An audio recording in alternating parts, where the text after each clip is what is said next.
Brother నాగబాబుకు మంత్రి పదవి, ఆయనకు మినిస్ట్రీ ఎప్పటి నుంచో ఊరిస్తూనే ఉంది. ఇదే అంశంపై అదే స్థాయిలో చర్చ కూడా జరుగుతూనే ఉంది. గత ఎన్నికల్లో నాగబాబు కూడా పోటీ చేయాలనుకున్న పొత్తుల్లో భాగంగా ఆయనకు ఆ అవకాశం రాలేదు. దీంతో జనసేనకు అన్ని తానే నడిపించిన తన సోదరుడికి ప్రభుత్వంలో ఏదైనా కీలక పదవి ఇవ్వాలని భావించారు పవన్ కళ్యాణ్. అయితే ఆయనకు ఆ పదవి ఈ పదవి అంటూ రకరకాలుగా జోరున ప్రచారం జరిగింది. టీటీడీ చైర్మన్ నుంచి రాష్ట్ర మంత్రి, రాజ్యసభ, కేంద్ర మంత్రి వరకు అన్ని పదవులపైన వార్తలొచ్చాయి. అయితే ఆ మధ్య నాగబాబుకు ఎమ్మెల్సీ ఇచ్చి మంత్రి పదవిస్తామని హామీ ఇచ్చారు చంద్రబాబు. దీంతో నాగబాబు చంద్రబాబు క్యాబినెట్ లో చేరడం కన్ఫర్మ్ అయిపోయింది.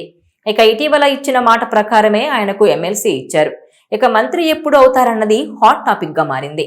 ఆ ప్రచారానికి కామాలే కానీ ఫుల్ స్టాప్ అయితే పడడం లేదు.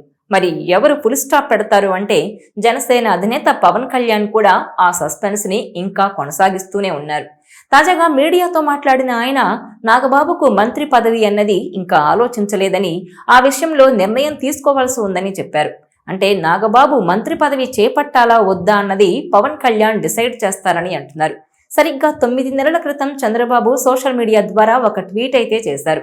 నాగబాబును తన క్యాబినెట్ లోకి తీసుకుంటున్నామని చెప్పారు.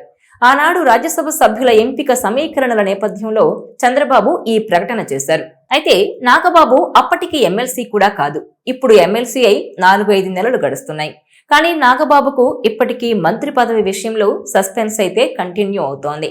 ఇప్పుడు పవన్ కూడా ఆలోచించాలని, నిర్ణయం తీసుకోవాలని అంటున్నారు. అంటే ఆయన మదిలో వేరే ఆలోచనలు ఉన్నాయా అన్నదే ఇప్పుడు చర్చగా ఉంది.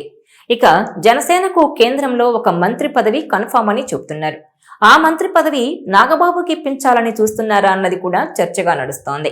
అదే సమయంలో ఏపీలో ఒక మంత్రి పదవిని బీసీ నేతకు ఇప్పించుకోవడం ద్వారా సామాజిక సమతూకాన్ని పాటించాలన్నది జనసేన ఆలోచనగా చెబుతున్నారు. అందుకే నాగబాబు విషయంలో పవన్ ఇంకా నిర్ణయం తీసుకోలేదని అంటున్నారు. అయితే నాగబాబు 2026లో రాజ్యసభ సభ్యుడవుతారని, అంతవరకు ఎమ్మెల్సీగా కొనసాగుతున్నారని కూడా ప్రచారం జరుగుతోంది.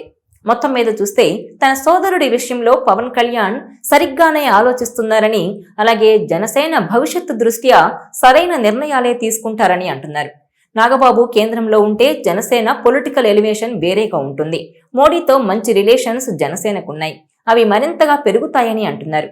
అదేవిధంగా జాతీయ రాజకీయాల్లో జనసేన పాత్ర కూడా రానున్న కాలంలో కీలకంగా మారుతుందని, అందువల్ల తన సోదరుని ఢిల్లీలో ఉంచాలని పవన్ ఆలోచనగా ఉందని చెబుతున్నారు. మరోవైపు నాగబాబుకు మంత్రి పదవితో పాటు పార్టీ బలోపేతం పైన తన ఆలోచనలను బయటపెట్టారు పవన్ కళ్యాణ్. ప్రస్తుతం తాను కమిట్ అయిన సినిమాల షూటింగ్ త్వరలో ముగియనుందని, ఆ తర్వాత మంత్రిగా ప్రభుత్వంలో పార్టీ బలోపేతం కోసం పూర్తి సమయం కేటాయిస్తానని వెల్లడించారు. అలాగే ఆగస్టు తర్వాత ఈ మేరకు ప్రణాళికలు కూడా ప్రకటిస్తామని చెప్పుకొచ్చారు.